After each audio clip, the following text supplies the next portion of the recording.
Ivan Sokolov was still alive, and he didn't know what to do with that. He pressed his back against the wet brick wall, watching with wide, disbelieving eyes as Nikolai Petrov, the man who had ended 17 lives without ever raising his voice, crouched down to the level of a small girl in a dusty blue skirt. Ivan had heard stories. Every man in the syndicate had. Nikolai didn't pause. Nikolai didn't feel. Nikolai finished what he started. But Nikolai was not finishing anything right now. He was looking at the cardboard sign.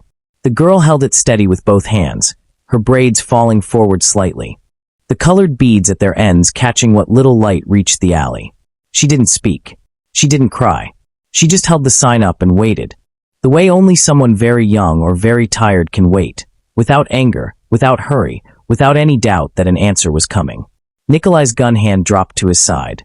He studied her face the way he studied everything, quickly, completely, looking for the lie. There was none. Her eyes were dark and serious, and they held his without flinching. Most grown men couldn't do that. He had watched them look away, look down, look anywhere but at him. This child simply looked. Like she had already decided something about him that he hadn't decided about himself yet. Behind him, his bodyguard, Dmitri, cleared his throat quietly. It was the kind of sound that meant boss, the schedule. Nikolai didn't turn around. "Where is he?" Nikolai asked. His voice came out lower than usual, stripped of its normal edge. "Your grandfather." The girl tilted her head slightly, as if checking whether he was serious. Then she turned and pointed down the alley toward the open road beyond it, where afternoon light cut through the pine trees in long, golden lines. Nikolai stood. He holstered the gun in one slow, deliberate motion. Then he looked back at Ivan, who had stopped breathing again. "You," Nikolai said flatly, "stay." Ivan nodded so fast it looked like something mechanical. Nikolai followed the girl. Dmitri fell into step behind him without a word, though Nikolai could feel his confusion like a second shadow. The black car was parked at the alley's entrance. Two more men in dark suits standing beside it, hands loose at their sides. They watched their boss walk past them, following a 7-year-old girl down a dirt road, and said absolutely nothing because there was absolutely nothing to say. The girl walked quickly, her sandals raising small clouds of dust. She didn't look back to check if he was following. She simply assumed he was, and somehow that bothered Nikolai more than anything else that had happened in the last 5 minutes. He was not a man people assumed things about. He was a man people feared. There was a difference, a very important one, and this child seemed completely unaware of it. The trees grew thicker on either side of the road. Through them, Nikolai could see a neighborhood beginning to take shape. Small houses. Old ones with deep porches and wide yards. The kind that had been built when people still believed a house was supposed to last.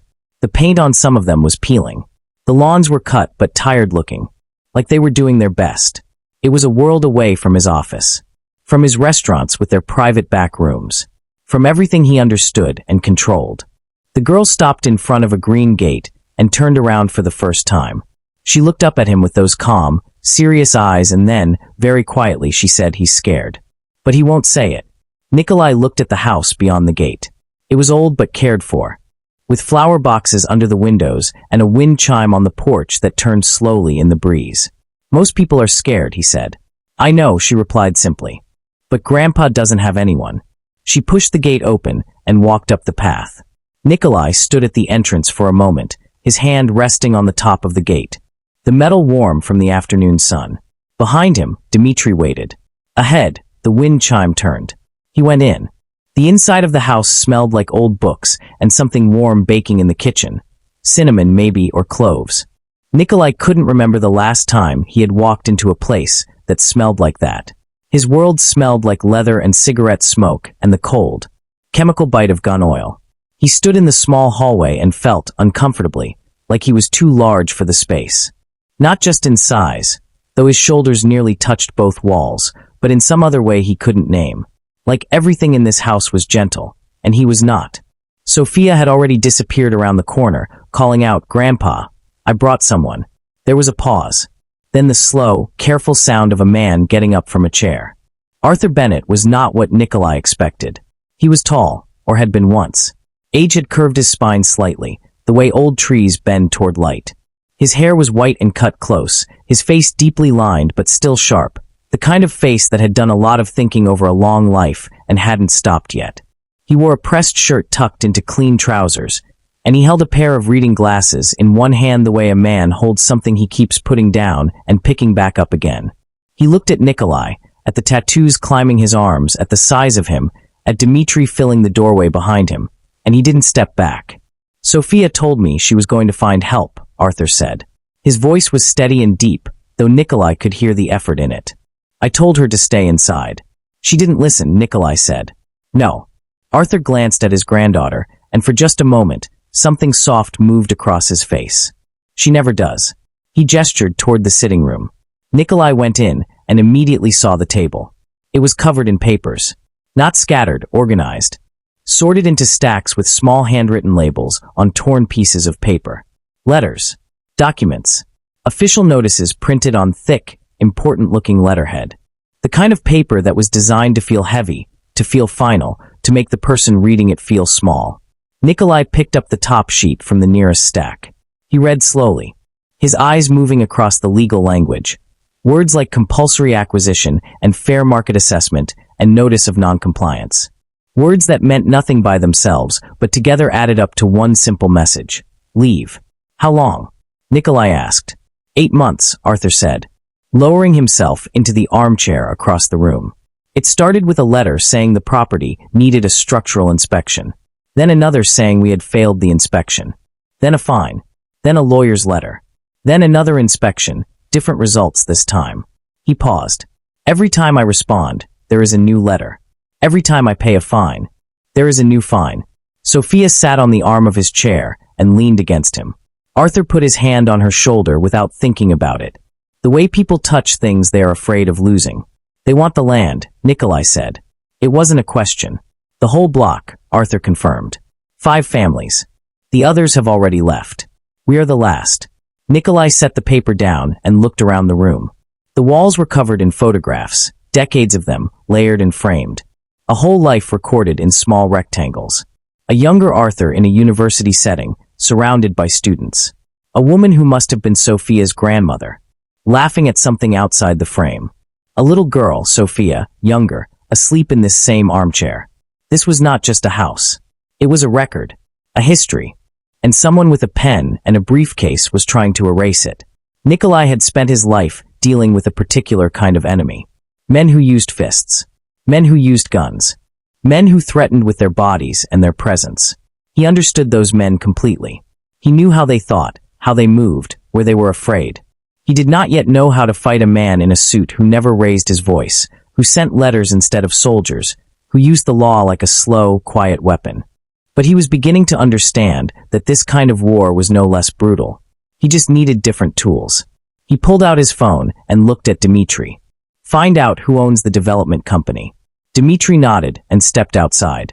Arthur watched all of this without speaking. Then, quietly, he said, "Who are you?" Nikolai looked at him for a long moment. "Someone who doesn't like bullies," he said. "No matter what kind they are." Dmitri Volkov had worked for Nikolai Petrov for 11 years. In that time, he had stood guard outside negotiation rooms where men screamed at each other across tables. He had driven through 3 ambushes and walked away from all of them. He had watched his boss make decisions that would have broken most men, and he had never once questioned the logic behind them. But he had never, in 11 years, watched Nikolai Petrov sit at a kitchen table while a 7-year-old girl explained the difference between green and blue crayons. Dmitri stood in the doorway between the kitchen and the sitting room, arms folded, face blank, doing what he did best, watching everything and showing nothing. Arthur had gone to lie down after the long conversation, tired in the way old men get tired, suddenly and completely. Nikolai had stayed. Dmitri couldn't explain why. And so he had stayed too. Sophia had produced a battered tin of crayons from somewhere and placed them on the table in front of Nikolai like an offering. "You can use any of them," she said generously. "Except the dark green. That one's almost finished, and I'm saving it." Nikolai looked at the crayons for a moment, then back at her. "I don't draw. Everyone draws," Sophia said firmly, pulling a sheet of paper from a notebook and sliding it across to him. "You just have to not care if it's bad." Dmitri watched his boss, a man whose name made other men lower their voices, pick up a blue crayon with 2 fingers like he wasn't sure what it was for. Sophia was already drawing, her head bent low over her paper, her tongue pressed to the corner of her mouth in concentration. After a moment, without looking up, she said, "Do your tattoos hurt?" Nikolai glanced down at his forearm. "Yes." "Then why did you get them?" A pause. "It was a long time ago. My grandpa says people do things when they're young that they have to carry when they're old." She looked up. "Is that what your tattoos are? Things you're carrying?" Dmitri's jaw tightened slightly. He had asked Nikolai easier questions than that, and been shut down with a single look.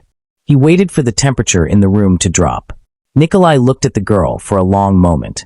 Then he said quietly something like that. Sophia nodded, as if this was a perfectly reasonable answer, and went back to her drawing. Dmitri's phone buzzed in his pocket. He stepped out onto the porch and answered it. It was one of their men, reporting back on the development company. The name it had come back to was clean. Too clean, registered through 3 separate holding companies, each one pointing to another. Someone had spent real money building walls around that name. He went back inside and caught Nikolai's eye, giving him a small nod that meant we need to talk. Nikolai held up one finger, a minute, and Dmitri stopped, surprised. Sophia had pushed her finished drawing across the table. It showed 2 figures, a tall one with dark marks on its arms, and a small one with braids. They were standing in front of a house with flowers in the windows. Above them, she had written in careful, uneven letters, "Me and the helper man." Nikolai looked at the drawing for a long time. Dmitri watched something happen in his boss's face. Nothing dramatic, nothing visible to anyone who didn't know how to read him. Just a small, almost invisible shift. Like a door that had been locked for a very long time being tried from the inside. "It's you," Sophia explained helpfully, pointing at the tall figure. "I made your arms right. See the marks." "I see," Nikolai said. "You can keep it." Nikolai folded the drawing carefully, not quickly, not carelessly, and placed it in the inside pocket of his jacket, close to his chest. Dmitri said nothing. He would never mention it. Not to the other men, not to anyone. Some things a bodyguard keeps simply because he understands, without being told, that they matter. Nikolai stood and walked to the porch. Dmitri followed and leaned close, speaking low. "The company has deep connections," Dmitri said. "Deeper than real estate." Nikolai's eyes went to the tree line beyond the yard. His expression had settled back into something hard and focused. The familiar look Dmitri knew well. But his hand rested briefly over the inside pocket of his jacket. "I know," he said. "Keep digging." The offices of Crestline Development Group occupied the 14th floor of a glass building downtown. The kind of building designed to make everyone looking up at it feel small. The lobby had marble floors and a waterfall feature along one wall.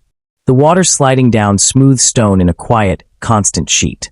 It was all very clean, very expensive, very careful. Nikolai walked through it like he owned it.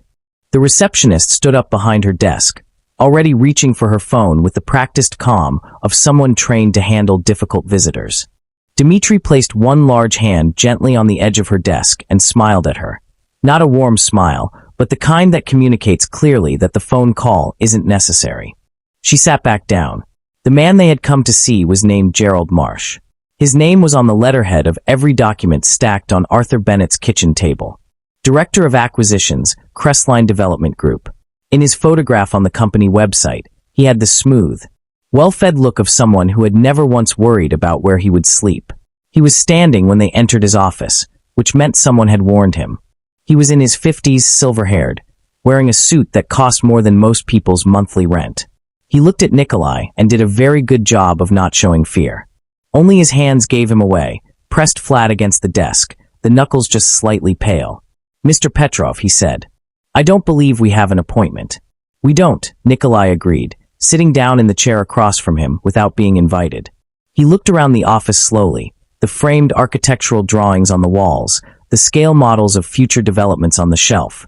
The city spread out behind the wide glass window like something Marsh believed he owned. Arthur Bennett. The greenhouse on Linden Street. Marsh's expression shifted into something rehearsed, concerned, professional, slightly regretful. "Mr. Bennett's property has unfortunately failed multiple safety assessments. We have a legal obligation to—" "Stop," Nikolai said. Marsh stopped. "I've read the letters," Nikolai continued, his voice level and calm. "All of them. The first inspection was done by a company called Redstone Evaluations. Redstone Evaluations was registered 8 months ago. It has no other clients. It shares a postal address with a legal firm called Harwick and Associates. He paused. Harwick and Associates has written 3 of the legal notices sent to Mr. Bennett. He looked at Marsh directly. So the company that failed his inspection and the company threatening him with legal action are, effectively, the same company. Yours. The silence in the room was long and careful. Marsh had stopped pretending to look concerned. His face had gone neutral in the way faces go neutral when a person is thinking very fast behind them. I'd be careful about making accusations you can't. I'm not accusing, Nikolai said. I'm describing. There's a difference. He leaned forward slightly. Now I want to know who is behind you. Something moved in Marsh's eyes then. Something that wasn't just the ordinary fear of a man caught doing something dishonest. It was a deeper fear. The kind that comes not from what is in the room, but from what isn't, from something waiting elsewhere that the person is far more afraid of than the present danger. I don't know what you mean, Marsh said. His voice had lost its smoothness. The holding companies, Nikolai said. 3 layers deep. That's not a real estate developer protecting profit margins. That's someone hiding. Someone experienced at it. He studied Marsh's face. You're not the top of this. You're a door. I want to know what's behind it. Marsh said nothing, but his eyes moved, just briefly, involuntarily, to the bottom drawer of his desk. Nikolai stood. Dmitri. Dmitri crossed the room in 4 steps, opened the drawer before Marsh could object, and removed a thin brown folder. He handed it to Nikolai without looking inside it. Nikolai opened it. He read the first page. Then he closed it.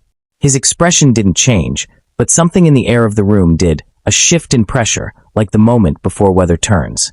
The name on the page belonged to Viktor Salenko, a man Nikolai knew, a man who ran the Eastern Syndicate, his oldest and most patient rival. This was no longer a property dispute. This was a message. The meeting happened in the back room of a restaurant that officially served very good fish soup. Nikolai sat at the head of a long table with 6 men around him. Not bodyguards this time, but information people. Accountants who understood how dirty money moved. A former city clerk who knew where documents were buried and who had buried them. A quiet woman named Rhea who had spent 12 years inside 3 different financial institutions and understood how holding companies were built to hide things. These were not violent people. They were something Nikolai had learned, slowly and reluctantly, to value even more. They were precise people. He laid the folder from Marsh's office open on the table. Viktor Salenko, he said. I want to know everything he owns that isn't in his name. Every company, every property, every legal firm he's paying. He looked at Rhea. Start with Crestline. She was already writing. It took 4 hours. By the end of it, the table was covered in papers, printed records, hand-drawn connection maps, photocopied registration documents. What emerged was a shape Nikolai recognized immediately because he had built similar shapes himself. A web. Salenko had spent 2 years quietly purchasing land around Linden Street through companies that had no visible connection to each other or to him. Arthur Bennett's house sat directly in the center of what would become, once every resident had been pushed out, a private development worth 4 times what the land currently cost. Arthur wasn't a random target. He was the last piece. Nikolai sat back and looked at the map on the table. He thought about the wind chime on the porch, the photographs on the walls, the old man lowering himself carefully into his chair. He thought about Sophia, drawing 2 figures in crayon, one tall, one small, and writing the helper man above the tall one like it was already decided. He folded the map and told the room they were done. He got back to the Bennett house later than he intended. The porch light was on. Through the front window, he could see the blue glow of a small television. He had told Dmitri to station a man on the street, quietly, without drawing attention. The man was there, half hidden in the shadow of a parked car, barely visible. Good. Sophia was on the porch steps when Nikolai came through the gate. She was supposed to be asleep. She was wearing pajamas with small yellow stars on them. And she was looking at his arms. He stopped in front of her. You're supposed to be inside, he said. I was waiting, she replied, in the tone of someone who considered this a complete explanation. He sat on the step beside her because standing over her felt wrong, and the porch light made it easier for her to see the ink on his arms. She studied them the way she studied everything, seriously, without embarrassment. What's that one? She asked, pointing to a design near his wrist. It was a set of interlocking shapes, old work. Done when he was 19 in a basement by a man who charged very little and asked no questions. Nikolai looked at it. In the world he came from, every tattoo was a record. Ranks earned. Debts paid. Lines crossed that could not be uncrossed. This one, near his wrist, marked the first time he had crossed one of those lines. He had been proud of it once.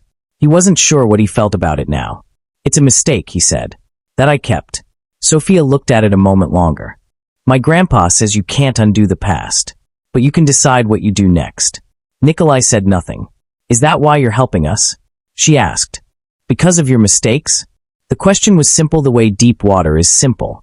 Smooth on top, with no way to see the bottom from where you're standing. "Go inside."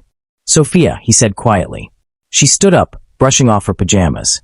Then she stopped at the door and looked back at him with those calm, old eyes in that young face. "I don't think you're bad," she said. "I think you're someone who forgot they were good." She went inside. Nikolai sat on the porch steps alone for a long time after that. His tattooed hands resting on his knees, the night settling around him like something he hadn't earned the right to. But he stayed, because leaving felt wrong in a way he couldn't explain. And for Nikolai Petrov, that feeling was entirely new. Ivan Sokolov had been sitting in the same alley for 2 days. Not literally. Dmitry had moved him to a safe house on the east side of the city, a small apartment above a laundry business that smelled permanently of warm cotton. But Ivan's mind had never left that alley. He kept returning to it the way a tongue returns to a sore tooth. Unable to stop, unable to help itself. The cold brick wall. The rain. The gun pressed to his forehead like a period at the end of a sentence. And then the little girl. He was sitting at the small table by the window, eating soup he didn't taste. When the door opened and Nikolai walked in, Ivan stood up so fast he knocked his bowl sideways. Dmitry caught it without looking. Nikolai pulled out the chair across from Ivan and sat down. He placed the folded connection map from the restaurant meeting on the table between them, smoothing it flat with one hand. Then he looked at Ivan with the same steady, colorless gaze that had looked at him over the barrel of a gun 2 days ago. "Viktor Salenko," Nikolai said. "You worked inside his network for 7 months before you came to me. I want to know how he moves money out of his development projects and where he keeps the records that don't officially exist." Ivan stared at the map. His face had the look of a man doing very fast mathematics in his head, calculating odds, measuring distances, trying to find the exit in a room that appeared to have none. "If Salenko finds out I gave you anything," he began. "He will find out," Nikolai said simply. "Eventually, in this business, everything surfaces. The question you should be asking is not whether he finds out. It's whether you are useful enough to me before that happens to make it worth my time to keep you safe after." Ivan was quiet for a moment. Outside, the laundry machines hummed through the floor. "The development money," Ivan said finally, his voice dropping low. "Salenko doesn't run it through the holding companies directly. He uses a man called Drevik, an accountant. Small office near the waterfront, completely ordinary looking. Drevik maintains 2 sets of records. One for any authorities who come looking, one real set kept on a private server." He paused. "The server is not at Drevik's office." "Where?" Nikolai asked. "There's a storage facility on Merchant Road. Unit 41. Salenko thinks no one outside his inner circle knows about it." Ivan looked up.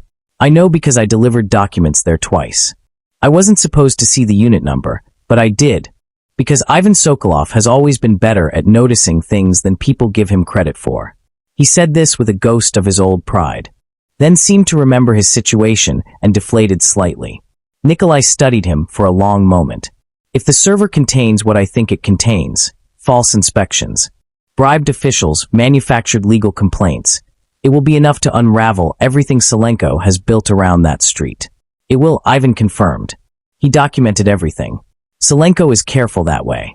He keeps records of his own corruption because he uses them as control. As long as he holds the records, he holds the people in them. Nikolai nodded slowly. Then he said, "There is a family on Linden Street, an old man and his granddaughter. Salenko's people have been pushing them out for 8 months." Ivan blinked, uncertain why this information was being shared with him. "When this is over," Nikolai continued, "when we have what is on that server and Salenko's arrangements begin to fall apart, there will be a period of danger. His people will look for pressure points, places to push back." His eyes were steady and direct. "You will watch that house. Personally. Until I tell you otherwise. Ivan understood then that this was not a request. And the debt? Ivan asked quietly. Between us? Nikolai stood and picked up the map. A debt like yours doesn't disappear, he said. But it can change shape. He moved toward the door, then stopped without turning around. The girl who interrupted us in the alley. She told her grandfather that everyone deserves one chance to do something right. He left. Ivan sat alone at the small table for a long time. Then he picked up his phone and began making careful, quiet calls. The first useful thing he had done in months. Outside, the laundry machines kept humming, steady and warm, like something ordinary and good running beneath everything else. The call came at 11:43. Dmitri's voice on the phone was quiet and clipped, the way it got when the situation required economy. No extra words, nothing wasted. 3 vehicles. Merchant road plates. Parked 2 blocks from Linden Street. For men per vehicle. Nikolai was already standing. He had not been asleep. He had been sitting in the chair by the window of his own apartment. The crayon drawing on the table in front of him, the city's nighttime noise rising and falling outside like breathing. He made 4 calls in 6 minutes. Then he put on his jacket and left. The street was quiet when he arrived. The kind of quiet that isn't peaceful. That is instead the absence of the normal sounds a street makes. Like the neighborhood itself was holding its breath. The porch light at the Bennett house was on. Every other light on the block was dark. Ivan was already there.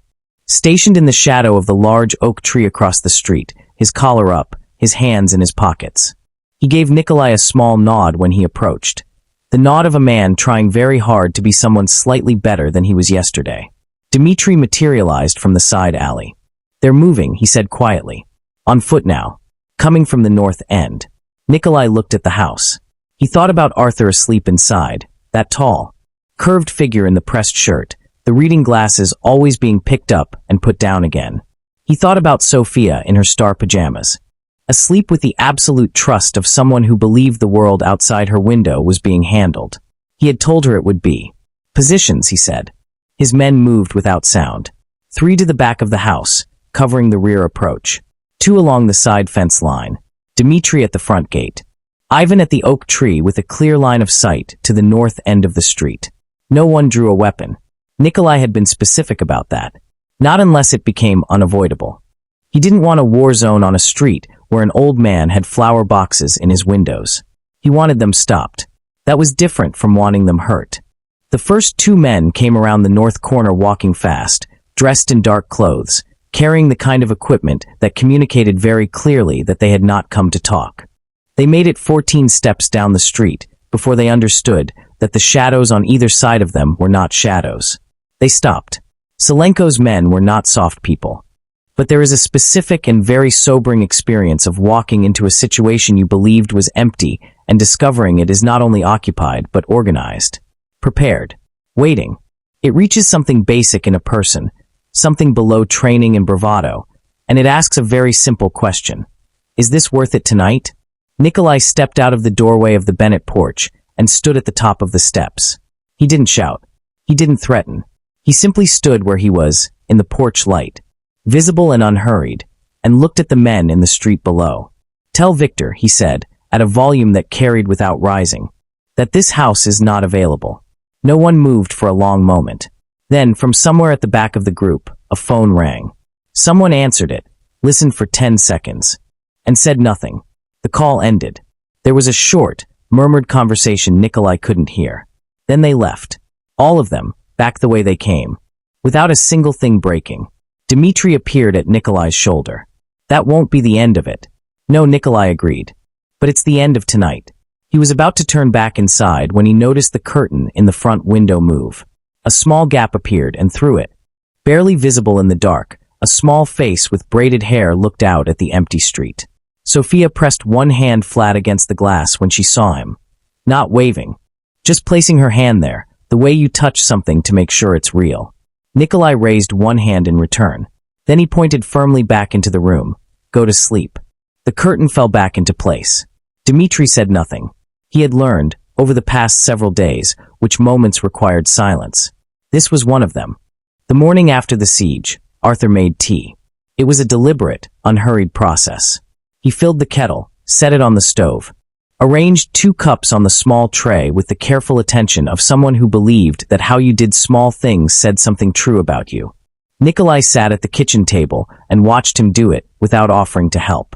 Sensing somehow that the ritual mattered, that it was Arthur's way of organizing himself before saying something important. Sophia was still asleep. The house was quiet in the early morning way, the light coming through the kitchen window pale and soft, birds beginning outside in the trees. Arthur set the tray on the table and lowered himself into the chair across from Nikolai. He poured both cups. Then he wrapped both hands around his own, looked at the steam rising from it, and said, "I knew your father." The kitchen stayed quiet. Nikolai didn't move. "Alexei Petrov," Arthur continued. "I met him 31 years ago. I was teaching an evening class, law and ethics, at the community college on the west side. Free program. For adults who hadn't finished their education." He paused. "Your father came every Tuesday and Thursday for 2 years without missing a single class. He sat in the front row. He asked more questions than anyone I have ever taught, before or since." Nikolai looked at his cup. His father had never mentioned a teacher. He had mentioned very little. In the end, there hadn't been enough time for it. Alexei Petrov had died when Nikolai was 14, leaving behind a name that meant different things to different people, and a son who had spent 20 years trying to decide which version of the name was true. "What did he want?" Nikolai asked. His voice was low. "The same thing most people in that class wanted," Arthur said. "A way out. Or at minimum, a way through." He looked at Nikolai directly. He was already involved in difficult things when I met him. He knew it. He was honest about it in a way that surprised me. He said he had made choices he couldn't undo, but he wanted to understand. Arthur paused, finding the exact words, where the line was. Between surviving and losing yourself. Something moved in Nikolai's chest. A pressure, like a hand pressing from the inside against a door he had kept shut for a very long time. "He talked about you," Arthur said. "Often. A boy who was too smart and too angry, and who he was terrified of failing." The old man's eyes were steady and kind. He said the worst thing he could imagine was his son becoming what he was trying to leave behind. Nikolai was quiet for a long time. Outside, the first real light of morning was reaching the flower boxes on the windowsill, touching the petals of something small and yellow that was beginning to open. "He didn't make it out," Nikolai said. "No," Arthur agreed gently. "But he spent 2 years trying to understand what out even looked like. That matters." He lifted his cup. "I have thought about him many times over the years. I never knew he had a son who would one day sit in my kitchen." Nikolai looked at his hands on the table. The tattooed hands of a man who had built himself into exactly what his father had feared. He had told himself for 20 years that he had done it for survival, that there had been no other road. Sitting in this kitchen, in this ordinary morning light, he found that the argument felt thinner than it used to. He was a good student, Arthur said quietly. Curious. Honest with himself, which is rarer than people think. He set his cup down. "I see some of that in you. Under everything you've put on top of it." Nikolai looked up. "You didn't have to come back last night," Arthur said simply. "You didn't have to come through that gate in the first place. A man who is only what he appears to be would not have followed a little girl down a dirt road." He folded his hands on the table. "Your father would have done the same thing. I am quite certain of it." The kettle on the stove had gone cold. Neither of them moved to reheat it. Nikolai sat in the quiet kitchen of a man who had once tried to save his father, and felt, for the first time in 20 years, that the distance between who he was and who he could be was not as vast as he had always believed. It was not a comfortable feeling, but it was, in its own quiet way, a beginning. Server in Unit 41 on Merchant Road contained 412 files. Rhea went through all of them in 3 days, sleeping in short intervals on the couch in the restaurant back room, surviving on black coffee and the particular energy of someone who has found exactly the kind of problem they were built to solve. What she assembled from those files was a clean, organized, devastatingly complete record of Viktor Salenko's operation, the bribed inspectors, the manufactured legal complaints, the false assessment companies, the officials who had signed documents they shouldn't have signed in exchange for payments that had been carefully disguised as consulting fees. Nikolai sent it to 3 separate journalists and 2 government oversight offices simultaneously, on the same morning, without warning. By the following week, Crestline Development Group had suspended all operations pending investigation. Gerald Marsh had retained a lawyer. Two city officials had quietly resigned. Viktor Salenko had gone very still, the particular stillness of a man who was counting the walls closing around him and finding no gaps. The letters to Arthur Bennett stopped. It took another month to clear the legal claims against the house completely. Rhea handled most of it, working with a property lawyer she trusted, untangling 8 months of manufactured paperwork with the same careful patience with which it had been built. Arthur sat at his kitchen table during this process and read the documents she brought him, asking precise questions, understanding the answers quickly. He had, after all, once taught law and ethics to adults who wanted to understand the world better. He had not forgotten how. On the day the last claim was officially dismissed, Sophia drew another picture. This one had more figures in it: Arthur, Nikolai, Dmitri, Rhea, and a small figure she identified as Ivan, standing slightly apart from the others, but still inside the frame. Above all of them she had written, in her careful, uneven letters, the people who stayed. Nikolai looked at it for a long time. Then he folded it and put it with the first one, inside his jacket. He made his decisions quietly, the way he had always made decisions, without announcement or explanation. He told the 6 men who ran operations under him that he was restructuring. He called in debts that could be settled cleanly and released the ones that couldn't. He had 3 conversations that were difficult and one that was very brief and final. He transferred certain responsibilities to people he trusted to carry them without making things worse than they already were. He did not pretend that what he was stepping away from had been anything other than what it was. He had no interest in rewriting his own history. The ledger of the last 20 years was what it was, full of entries that couldn't be changed. But a ledger, he had come to understand, was not a life sentence. It was a record, and records could have new pages. The building on Linden Street, 4 doors down from Arthur Bennett's house, had been empty for 2 years. It had good bones, wide windows, solid floors, more space than it looked like from the outside. Nikolai bought it on a Tuesday morning, in his own name, without a holding company or a layer of distance between himself and the transaction. It felt strange to do something that directly. It also felt, unexpectedly, like something close to relief. He spent 6 weeks working on the interior himself, more than Dmitri thought was necessary and more than his hands were accustomed to. He built the shelves from wood he chose carefully, sanded them until they were smooth, stained them a deep warm color that looked good in the afternoon light that came through the wide front windows. He had the floors refinished. He painted the walls himself on a Saturday, with Sophia supervising from a stepladder she had no business being on, offering opinions about the color that were both frequent and specific.